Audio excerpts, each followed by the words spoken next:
Welcome to Way Back Wednesday.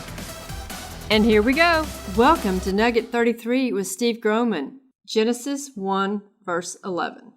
And God said, "Let the earth bring forth grass, the herb yielding seed, and the fruit tree yielding fruit, after his kind, whose seed is in itself upon the earth." And it was so. What can you tell us about this verse? What's something interesting that we can tell the people about today?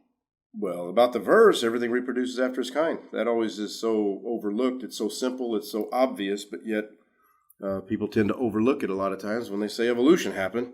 There's no evidence for that, but we do have evidence for what God says. So I kind of like that. Everything does reproduce after its own. You know, one thing, the bristlecone pine trees are interesting because the textbooks even say that they're a successful result of eons of evolution. They're still the same trees, which is really interesting. They say they're the oldest living plants on Earth. They say they're about 4,300 years old. I find that amazing because the Bible says around 4,400 years ago, there was a really big flood that destroyed everything. For me to find that the oldest living thing is a little less in age than that confirms the Bible's true. See, the way I would look at it, if this place has been around for billions of years, there ought to be something older than the bristlecones.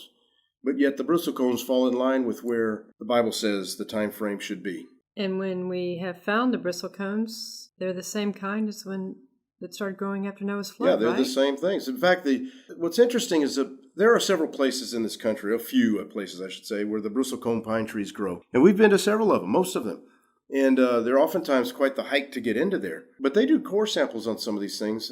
They find that the age is about right, is accurate. But what's interesting, I like to go get a picture taken with these trees and, touch one. The individual trees, not just the concept of the bristlecones, but the actual trees that we're able to stand next to and take a picture with, that actual tree was standing there growing while Noah was still alive. That to me is just really, really cool. And again, I mentioned this before, but it's so important that the Bible was not written by people in North America. But what the Bible says is even evident over in North America. So that's just fascinating to me. Right. I remember the first time that we saw bristlecones in person was in Nevada, and it was one of the most exciting moments in my life for sure to know that this little tree started growing after the flood. That just was amazing.